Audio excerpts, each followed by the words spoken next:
Welcome to the Navik Gaming Podcast, where it is our mission to explore the business and future of video games.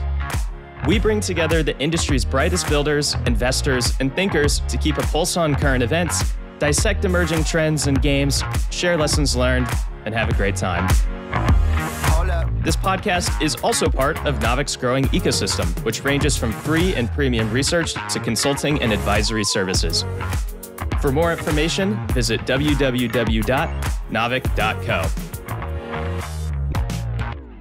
This episode is brought to you by Zebedee, which welcomes you to a new era of monetization and user retention. Zebedee provides a plug-and-play API and SDK for seamless integration of instant, borderless, and low-fee payments using the Bitcoin Lightning Network. With fees less than 1 cent, Zebedee powers over 4,000 developers across sectors, processing millions of transactions monthly. You too can unlock the potential of borderless transactions to better engage and monetize your global user base, including the unbanked, and simplify the way you handle payments. Start for free at zebedee.io, integrate with just a few steps, and monetize your experiences. Again, that's zebedee.io, or check out the link in the show notes. And with that, let's jump into the episode. Hello, and welcome to the Navik Gaming Podcast. I'm your host, Niko Vuori. We have a great episode for you today. We are talking about mech combat on the blockchain, a topic that we have not yet covered here at Navik, so I'm excited to dig into this. Studio 369 is preparing to launch MetalCore, an open-world player-versus-player mech combat game that combines the engagement of high-quality traditional gaming with true asset ownership via Web3. It's been in the works for about 3 years, so high-quality production, and the game is expected to hit an open beta test within a few months and a closed beta even sooner than that. It is being built by a team of creatives, very experienced creatives from LucasFilm, Disney, Activision, among others. And our guest today is none other than one of the founders and the CTO of Studio 369, Dan Nicolaitis. Dan, welcome to the pod. Hello, thanks for having me. Awesome. All right, well, with that out of the way, let's get right into it. And one of the questions I always like to ask first of our guests is, what brought you into Web3? Tell us a little bit about your background and then your journey down the Web3 rabbit hole. How deep does it go? Yeah, so I come from very traditional games. I started my career working at Midway Games in Chicago, which eventually became WB Games, worked on titles such as Mortal Kombat, Stranglehold, helped out Epic at a certain point in my career developing Unreal Engine 3 and Unreal Engine 4. And so I came from a very traditional background in hardcore console PC games. And very recently, within the last 3 years, joined this company or founded this company with my other two co-founders, Studio 369. And we started working on a couple of mech games. We worked on a mech game called World of Mechs for Oculus. And it was a Quest 2 VR title, and it was super fun. And we kind of decided, hey, we wanted to make that into a larger scale PC game, where we could get like giant scale mech combat going, very much inspired by games like Titanfall and PlanetSide. And we wanted to get kind of combined arms, infantry, tanks, aircraft, and mechs all on a big battlefield. So that was kind of the genesis of this game, MetalCore. At the time, we were also a work-for-hire studio. So we were helping out a bunch of other different teams with various projects while working on our own IPs. And so we did some work for a couple of Web3 companies. Like we worked on some parallel content. Some of our artists worked on some of their cards. We helped advise like Aku on their project. We worked with Ultra at a certain point and in developing concepts for some like Web3 economies around their game designs. And that's kind of what piqued our interest in it, is a few of these kind of work for hire opportunities that we started immersing ourselves a little bit more in bringing that kind of traditional gaming design idea, into Web3. And then we had a funding partner approach us and say, hey, we really believe in Web3 and we like what you're doing in terms of your mech game and your prototypes that we showed them. And they said, hey, let's make this into a Web3 game. And so that was the genesis of MetalCore. Nice. We actually had the Parallel guys on here, one of the founders on the pod, like I think 2 or 3 episodes ago. So yeah, it's a small world in Web3. It's a kind of a interwoven web of people who are kind of all know each other and work with each other. So it's really fun to hear. Okay, so tell us more about MetalCore then. What is it? What are you doing? I mentioned at the intro, we haven't had an episode on Mech Combat. I don't think we've had any episodes on Mech Combat for whether it's Web 2 or Web 3. So I'm super curious to hear how does MetalCore work? What is it? What is it as a game? And what are your kind of ambitions? What are you trying to do to stand out with this product? Cool. Yeah. So MetalCore itself is very much inspired by large scale first-person shooter games like PlanetSide, Halo, games that combine infantry combat, like I said, mechs, aircrafts, tanks. We wanted to get that sense of a giant battlefield with Battlefront is a huge influence for us too, right? So we've always wanted to make that game, and that's what MetalCore is, right? MetalCore is a combined armed first person shooter and third person shooter. With a ton of super awesome vehicles that you can pilot.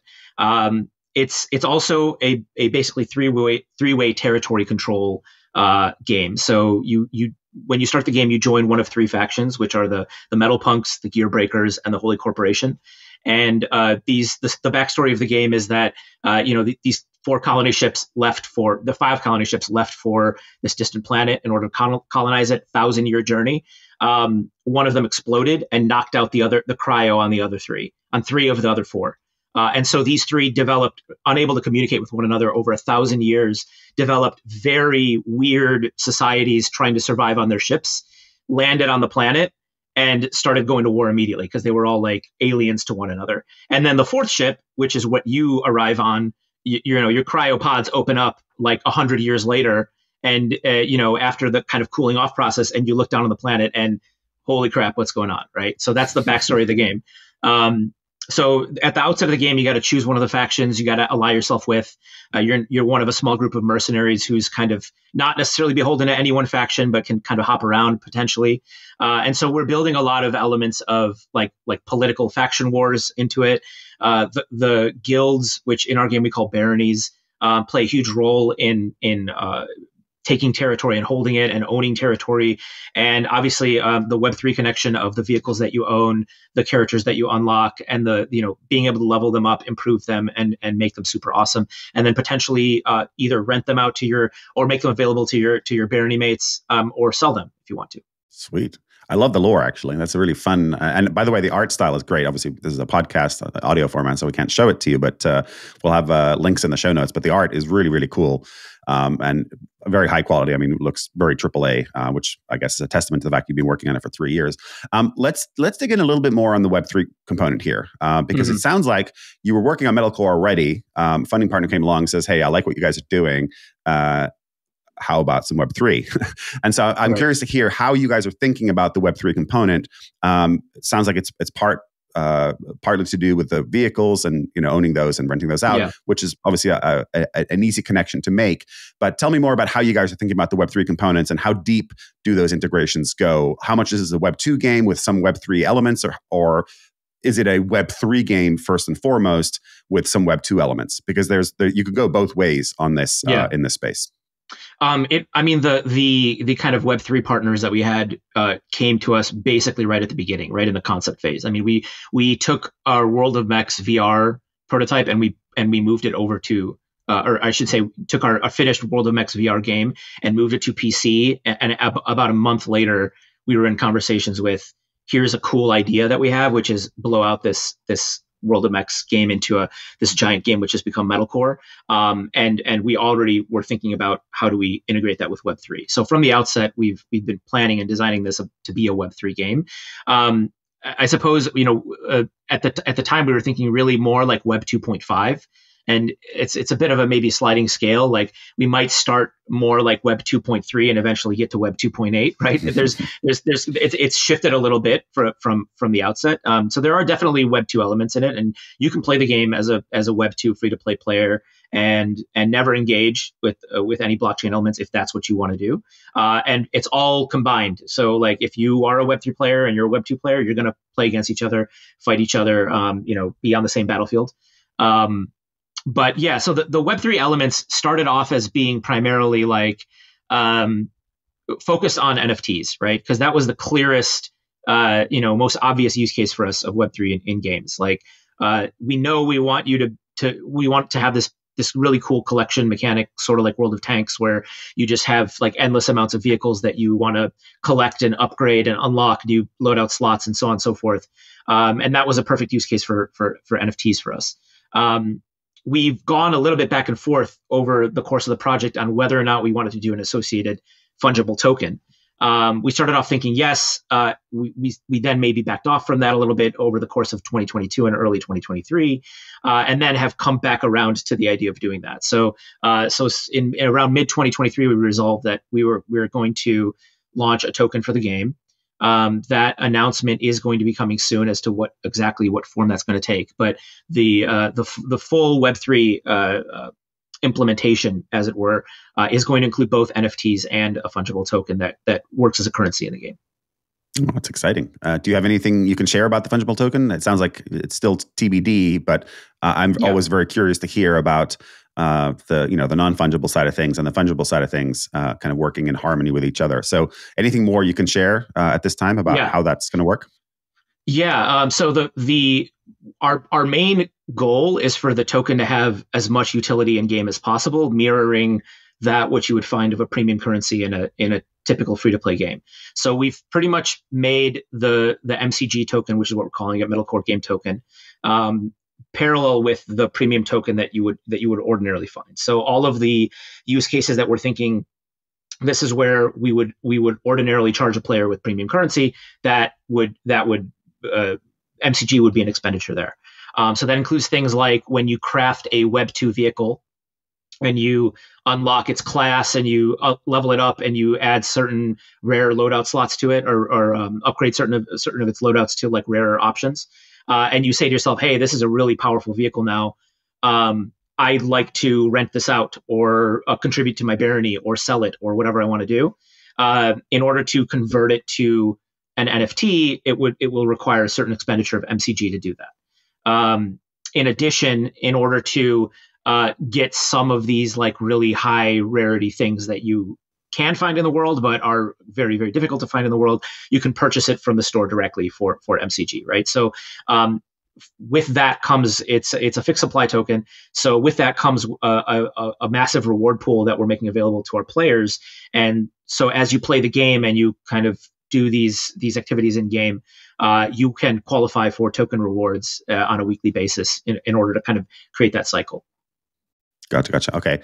And you already talked a little bit about the crafting component, but that's a planned question I had anyway. I think you have a very heavy crafting experience in the game. I'm curious to hear more about how that works. It sounds like it's pretty core to the overall experience is collecting these parts, crafting them into more and more powerful weapons and machines and vehicles, and then converting those at some point, potentially, you don't have to, it sounds like, to an NFT. So tell me more about the crafting component and how that works in the game. Yeah, so kind of just to set the stage a little bit, like fictionally, you're coming into this world as an Earther on the fourth ship. You have no basis for like understanding what this war is. Like you're being dropped in and you don't know what's going on. You didn't have a bunch of mechs and aircraft on the colony ship because why would you? Nobody planned for there to be a war. These things have all been developed in the 100 years since you were asleep, right? So when you land, one of the things that you have to do is fight a lot of these things that exist in the world, these automatons and these giant machines of war, destroy them and then scan them so that your high-tech fabricators back in your garage can craft similar things. So part of the crafting process is finding these mechs in the world, defeating them with your squad mates or with whatever resources that you have, scanning them and then being able to craft those, amassing the resources, finding the right pieces, the chassis, the power plant, the leg servos, all the stuff that you need to craft these things. Full progression system on the individual units as well. So once you craft a Zephyr, which is like a light mech, at first it'll just be a regular Zephyr. But if you want to specialize it into like a Scout Zephyr or an anti-air Zephyr, you can apply this thing called an AI module, the Scout module, to it. And once you do that, it unlocks a full progression tree for that mech, and you're able to level that mech up unlock better weapons for it, unlock better abilities for it, movement boosts, optical camo for the mech, etc. And all of these things will contribute to the final result, which is each vehicle will be specialized to exactly your playstyle that you like, and eventually be super powerful on its own. And you said that Web 2 players, Web 3 players are playing against each other. Do they know? I'm always curious to hear how you intermingle, because there's a lot of pitfalls with Web 2 versus Web 3, and people who don't want to engage and who do want to engage. There's always the issue with pay to win if you don't do it right. You have to balance the economy appropriately. You did mention that some of these rare things can be bought for MCG in the store. So talk to me a little bit more about how the Web 3 players and the Web 2 players are competing on a level playing field, making sure it feels fair and that there isn't like a weirdness, for lack of a better phrase. There isn't a weirdness with engaging with the Web 3 components versus just being a completely free to play Web 2 player who could care less about ownership or whatever. Because not everyone cares, right? Like obviously it's a big exciting thing, and that's why I'm the Web 3 host. I wouldn't be if I wasn't interested in it. But it does come with a lot of pitfalls, and I think I'm always curious to hear from developers, how are you balancing and thinking about those pitfalls that can exist when you've got Web 2 and Web 3 players intermingling in an economy where you can buy certain things in the Web 3 world that you have to grind for a lot harder in the Web 2 world. Right. So first off, I'll say that we're very sensitive to the idea of pay to win, and we don't want most of the loadout slot upgrades that you get will increase a vehicle's utility or make it so that you're able to tailor it better to your play style, but aren't out and out just like exponential stat increases. Like we don't want it to be like somebody bought a level 100 mech and can kill everybody on the server with that mech. No questions asked, right? That is not what we're going for in terms of our combat scaling. At skill level, we'll always outplay, just how much money you've put into the game, right? A big portion of that also comes in the form of cosmetics and just bragging rights. And I have the coolest thing, right? One of the big utilities that you get from paying into the system and buying a Web3 mech or even a Web2 mech is not necessarily just that in a single mech to mech battle, you will be the winner, but it's more of an attrition based thing. Like when your vehicle is blown up, it has to repair. It has some repair time. So as a Web3 player or like a quote unquote whale or somebody who would like to pay into the system, what you'll get is more opportunities to play at that highest level where you're in the mech to mech, like, super heavyweight combat. And then, if you don't have that and you're playing as a free-to-play player, you'll get those opportunities occasionally, but you'll just have to wait for the normal repair timers and stuff and maybe enter more battles as infantry support and then, take your shots, once a day or twice a day with your heavyweight mech. Whereas, the Web3 player that has a whole garage full of them is going to be doing that constantly, right? So our hypothesis is that if we break it down like that, where it's more of like a kind of tiered fights and your access to each fight is gated on kind of like how often you can do it basis, that people won't feel like it's unfairly pay to win. And also like, one of the answers to this is join a barony, and there will be plenty of people who own NFTs and don't play at the highest level and will want to have skilled pilots that contribute to their barony success. And, that's another great way, just with your friends, squad mates, whatever, or your barony to get in on the kind of highest level of combat.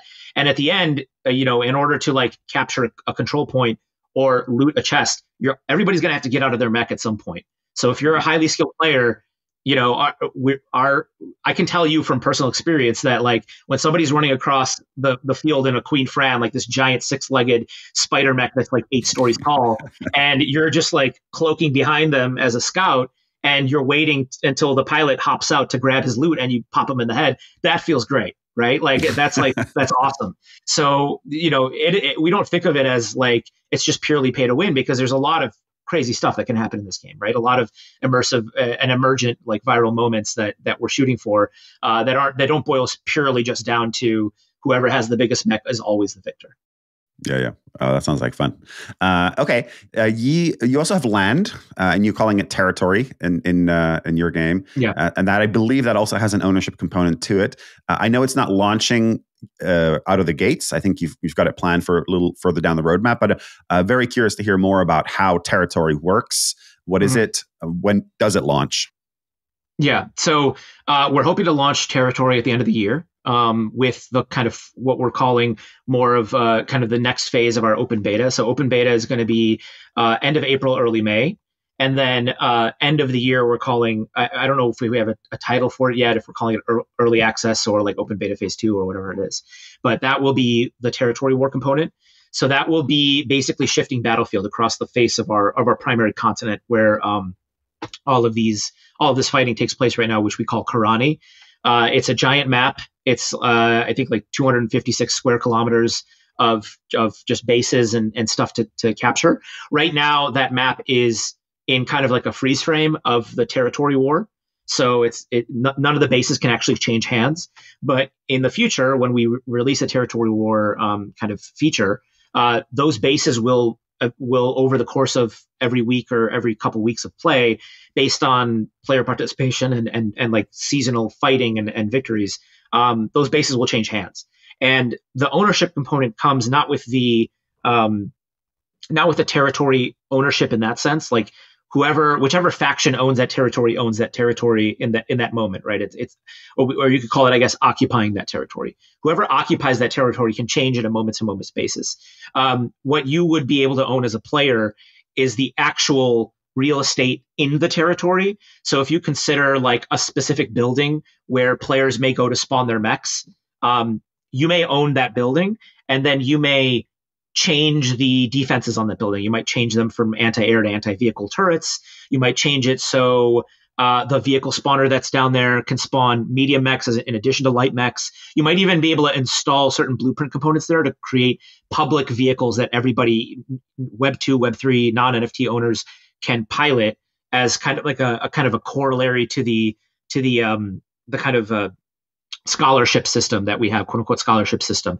We don't have like a scholarship system where you like Axie would have, where these vehicles are actually being rented out or loaned out to other people. Instead, we have our system is oriented around digital real estate with the actual spawners themselves and the baronies. So the baronies, if you are an ace pilot and have no resources to buy an NFT, join a barony, convince them that you're really good, and then that barony leader might have 10 or 20 high-level NFTs. They will put those NFTs in the barony and unlock them for your use. Alternately, you can take those NFTs and you can install them in a vehicle spawner and allow anybody in the public to pilot those things and give you a share of the rewards that they earn by doing that. Got it. Okay, so share of the rewards. That was going to be my kind of follow-up question here is what is it in it for the owner of these buildings or territories? It sounds like it's a share of the rewards, but talk to me more about how those owners are rewarded in a way that is tangible and meaningful to them in the game. Yeah, so we have this system called marks, and every week you can earn a certain number of marks by doing things in the game, performing like finishing daily missions, winning PvP battles, placing really high on the leaderboard, whatever it is, right? So the more marks you earn, the more you qualify for a larger share of various daily reward pools. Or weekly reward pools, I should say. So there's the kind of basic reward pool, then there's the advanced reward pool, and these pools are all split up based on how intensive a player you need to be or what type of a player you are. Like extremely competitive players will be competing for the advanced reward pool. There's reward pools for kind of more social organization players. So people who are mostly just barony leaders, barony commanders, and are just organizing their players, they may be able to dictate a share of all the people's marks that are in their barony. And in doing that, you can also dictate, for instance, if I'm a barony leader and I have like 50 NFTs, and I recruit, like 20 or 30 players to say, hey, I have all these 50 NFTs and you guys don't have a ton of really high level vehicles. You can join my barony. I'll let you pilot any of my NFTs anytime you want. They have to go through the same economic cycle where they're destroyed and repaired. If you're good, if you're bad and you keep blowing up my mech, I might kick you from the barony, or I might restrict you to not be able to use that anymore. But every time you complete one of those daily missions, I get 10% of the marks that you earn, or 20%, or whatever the commission rate that you set is. And so you as a barony leader could just own a bunch of NFTs and manage kind of your personnel of like who's doing this, who's doing that. Be kind of like the the Charlie and Charlie's Angels, right? Like being like here's what everybody does. Here's the missions you should do. You're really good as an aircraft pilot, so I'm going to let you pilot my aircraft.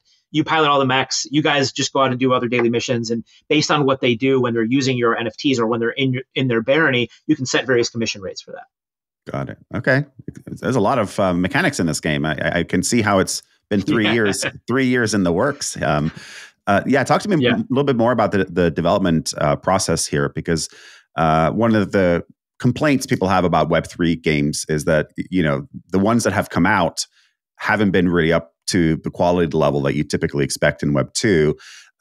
Sounds like you guys have been working hard on this for 3 years. That's getting close to that AAA cycle. Is that your ambition here with this game? A truly AAA game that can stand up to Titanfall or any of the other kind of big mech games that have come before? Yeah, I mean, certainly we're not working with AAA budgets. Fair. But so we don't like to call ourselves AAA, but we certainly, our ambition is that we release the highest quality game that any Web 2 player who doesn't really care anything about Web 3 would still be really happy to play. We're coming on 3 years of development. We're about like two and a half, almost 2 years, two and 3/4 years of development now. And so we've been working on this for a long time, and we've laid a really, really great foundation for the game. And we're in that phase now where it feels like every month that we put into it, we get just leaps and bounds, like additional. We're really in the kind of like high momentum phase now where we finally have everything really sorted in terms of we know exactly what we're doing. All the core features are done, and we can really just iterate on adding a ton of great content to the game. That's where we're at now. So I think, you mentioned we just launched our closed beta phase 1 earlier this week. We're going to be having a closed beta phase 2, which is going to be at the end of March, which will hopefully open it up to a lot more people. And that I think you'll see a marked difference between what we have even now and in a month from now. Let's talk about the closed beta. Actually, that's a perfect little segue into that. What can players do at the moment in the closed beta? How is that going to change for the open beta? And then how does that compare to call it the finished product, if you will? Like what percentage of features are currently available? What percentage of the map is open for players? What percentage of the mechs and other machines and vehicles are currently in the game for folks who want to go and try out the closed beta and then the open beta later this month? Yeah, so I would say about half of them are available right now. Okay. Some of them are not really realistically achievable in game because they're epic or legendaries that you can't really find in game without either like extreme grinding or our plan is that we would release these as like major tournament rewards and stuff like that, or just as limited release, primary sales, right, for some of the legendaries. So that 50% includes the fact that there's probably 20 to 30% that really will not be in the game until we start doing that. So of the vehicles that are just achievable through normal Web 2 natural play, about 2/3 of them are available right now. Got it. Okay, so pretty fulsome beta for anybody who's interested in going out there, and a pretty representative experience of what the final product will eventually be. Yeah. Fair to say. Okay, great. Well, let's switch gears now. Let's talk a little bit about technology. So what's your tech? You're the CTO, so a perfect person to talk about this. I don't always get CTOs on the show. And so let's talk about the tech stack here. So what are you guys building in? And we'll keep the Web3 component. I know you've chosen Immutable. We're going to talk about that separately. But talk to me about the tech stack and how you guys are working on this product. Yeah. So the game's built in UE4. We are contemplating an upgrade to UE5. We started building in UE4 because UE5 just wasn't ready at the time we started the project to ship, and we were hoping that we would ship in 2023. And the advice for Epic was don't plan on shipping a UE5 game until 2024.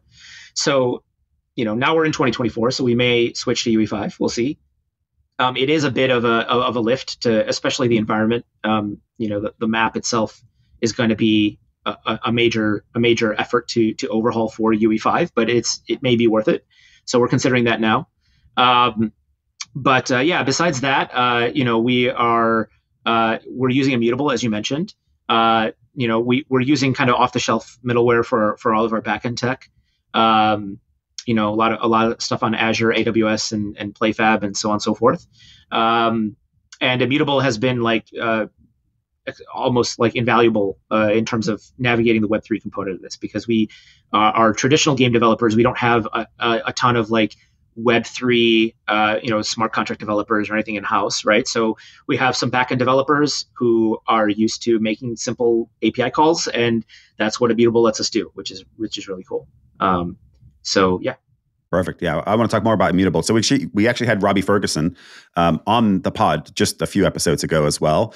I know it's an exciting year that is coming for Immutable in 2024. He called you guys out specifically. He said he's excited about MetalCore. And he also said that there's about 100 games being launched on Immutable, quality games, in the next 12 months. And of course, he acknowledged that not all of them are going to be successful, but he is excited that at least a handful of them he thinks will meet that bar and really be something that makes a Web3 game truly stand out at the same level as Web2. So that's exciting, very exciting. Do you think this is the moment that we've been waiting for? Is Immutable the solution or one of the solutions for Web3 mass market adoption? Absolutely, yeah. I mean, there's a number of competitors who I think are doing a fine job as well, but I think Immutable is right at that forefront of providing a service that pretty much anybody can use, anybody in games who has experience developing games with typical Web2 backends can use Immutable. And they've been great about advising us on how to architect our game, how to think about the Web3 components and any pitfalls we might have. And the great thing about Immutable specifically is that they're all game developers. I mean, they come from a game development background, and so they understand the problems we face. They are able to help us from a normal free-to-play economy design standpoint, right? They can give us feedback on that front, and they do. And they're just they're really, really locked in and engaged with what it takes to ship a game, a game at the quality level, at the quality bar of a traditional Web2 game on Web3. It's not just tech to them, right? It's a service that needs to work for and in my career in games, I've learned this in working in a bunch of different engines. Nothing really works until it's in production, right? And nothing really works until it works the way that the developer of the product intends it to work in a real production live scenario, right? And so I think having a lot of blockchain providers, a lot of blockchain companies that are just developing the tech and expecting people to come in and use it in their with their kind of blue sky model is not it's not as appealing from a game developer perspective to us, because it's much better when we know that people on that end are really thinking through a realistic real world use case for it and thinking through the actual final product and how it's going to perform in the market.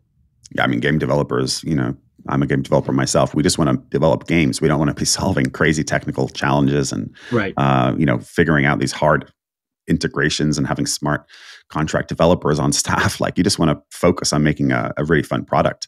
So yeah, preaching to the choir there. So one question I always have is Web3 onboarding is getting easier, but it is notoriously challenging, with the wallets and the know your customer and all that stuff. And again, it's getting a lot easier. And, players like Immutable plus others, of course, lots of players out there are trying to solve this problem, making it as easy as possible to sign up, just like you would with, in an in-app purchase on iOS or Android, Google Play. But I want to hear you talk more directly at the pain points that Web3 does introduce, and the friction. It does introduce friction. You can't really get around that. As easy as you can make it, it still introduces this kind of extra hurdle for players to get through. So I want to hear you talk more directly about how are you integrating the Web3 flows into your game? We've talked about them at the feature level, which is hey, you can craft these things and then you can convert it into an NFT. But how does that actually work in practice? What are you expecting players to do in order to get to that Web3 ownership piece? Yeah, so great question. So the passport tech that Immutable has is helping this a ton. We can do a one-click wallet deployment, non-custodial wallet deployment for players, and have them up and running with a passport wallet in in 10 seconds, right? So that in and of itself is a huge, in my opinion, a huge hurdle that you can get past, right? The more pressing thing, and that you really need to worry about a little bit more in your game design, is the potential hurdles of constant signing requests.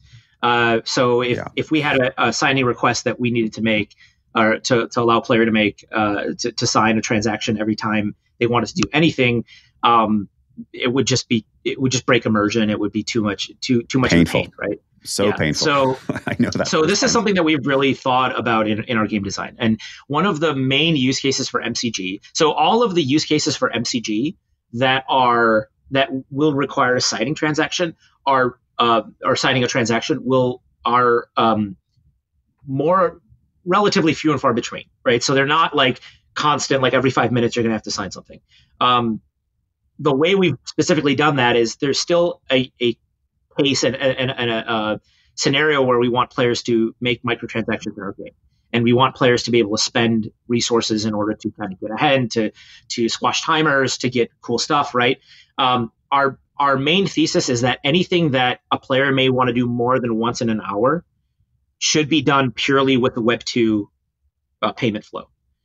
What that ends up meaning is that instead of direct expenditure of MCG on all of these microtransactions in the game, what we're doing is we're providing a conversion path from MCG into a premium currency in game. And then the premium currency is the thing that you use to do your frequent microtransactions. So an average player is not going to be signing transactions constantly, is going to be doing it maybe once a session, once a week, whenever they want to top up in their in-game premium currency, which we call shards, using MCG. They'll do that once a week. And then they'll be able to constantly spend that whenever they want to, do whatever they want. And then when they're running low, they'll do it again. Similarly, a player's not going to be upgrading a Web2 vehicle to a Web3 vehicle on a every 5-minute basis, right? This is the sort of thing that's going to happen once a play session, if that, more like once a week, maybe once a month. So that's the sort of thing where we're comfortable saying, okay, you have to sign this transaction. It's gonna require you spending MCG out of your wallet, your Passport wallet, and then you'll get a new NFT, et cetera, et cetera. So we're really thinking about how often players are doing these things and restricting any sort of transaction that needs to be signed through the wallet to once per hour maximum. Got it. So the analogy would be a casino. You walk into a casino, right. You go to the cashier, you hand over your $1,000 or however much you can afford to gamble. You get the chips. Off you go on your merry way. You go play. Yeah. Maybe you win. Great. Now you've got $1,200. You come back to the cashier, you convert that into US dollars, and off you go out of the casino. Yeah. That's kind of the analogy here. Sure. Yeah. I don't know if I'm that comfortable being compared to a casino, but they certainly have nailed the UX. Yeah. That's good. But I mean, that's the experience, really. It's like you're converting real life dollars into a currency that can be used in that environment. In your case, it's shards and MCG. So, okay. Right. Cool. The other big issue, so that's the UX for the players of converting into Web3 versus Web2, and I think that makes total sense. And I know Immutable's doing a ton of great work on their Passport product. And if listeners haven't checked it out, you should definitely check out the Robbie Ferguson episode from a few weeks ago. He goes into a lot of detail on the Immutable roadmap going forward and what's exciting him about the Web3 gaming landscape. The other big issue that faces all developers, whether they're Web2 or Web3, but it's also especially acute, I think, in Web3, is distribution. How are you thinking about getting your product in front of the right? You can make the greatest product in the world, the greatest game on the planet, but if you can't get it into the hands of the right people who are going to be excited about playing a mech combat game, well, it's not going to succeed, right? So how are you guys thinking about distribution and getting your game in front of the right people? Where are you going to be available? How are you planning on marketing?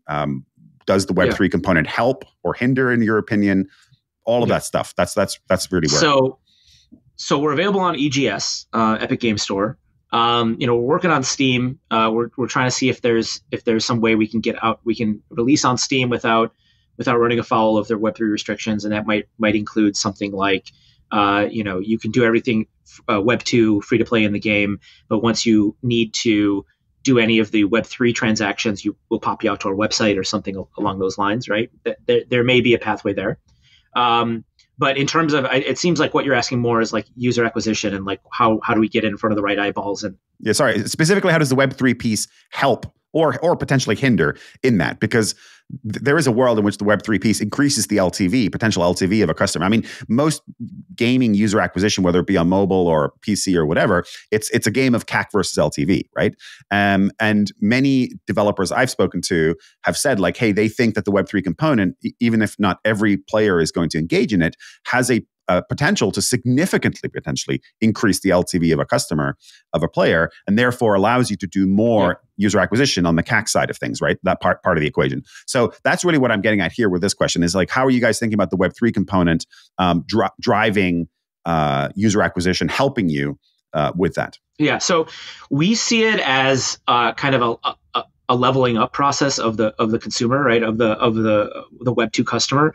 We really want to draw them in with just a really fun Web2 free to play game, and just like demonstrate the benefit that they would get from upgrading into a Web3 player. And so that portion of it is going to come later.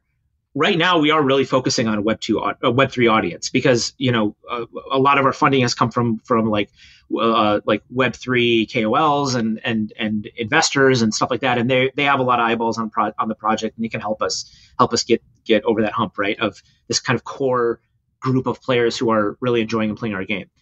So over the next, say, 2 to 3 months, we're really just focusing on Web3. That part that you're talking about later, where Web3 becomes kind of a benefit to our lifetime value for each user, is probably longer term, right? It's not a short term thing. There is an element of let's just have a fun game.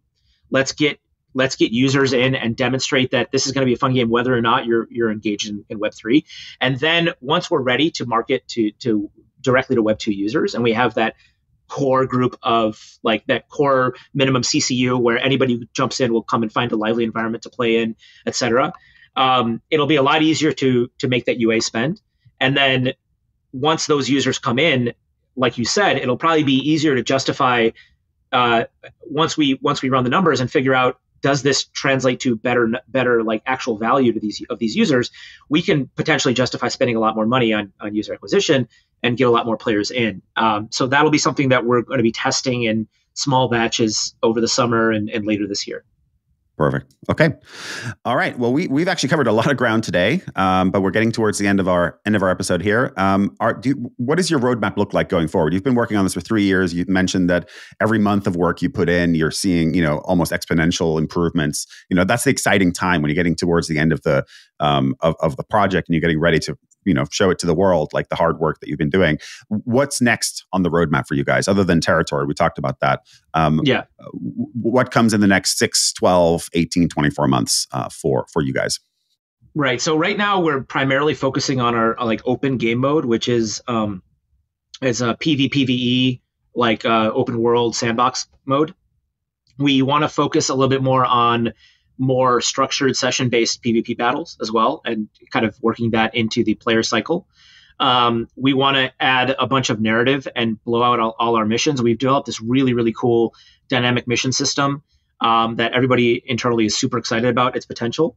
And we're really in the phase of blowing out the content and the permutations of that system, working in potentially some AI as well. It's like AI storytelling, potentially some machine learning that comes with figuring out how to optimize the intensity curve of players like play with the mission system. So that's something that we're super excited about exploring. And with the release of Gemini, Google's Gemini AI, our plan is that all of our missions, because our missions are 100% dynamic in the world, that all of them will get dynamic briefings from Gemini in the voice of an actual gear breaker when you're in the game, right?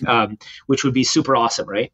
So there's that, and then there's you mentioned territory wars, but a big portion of that is also baronies. So barony support and social support is one of the things that we have kind of superficially right now, but we want to blow that out and add like a huge suite of of features for barony leaders to manage their baronies and level them up and add progression schemes to that, and etc.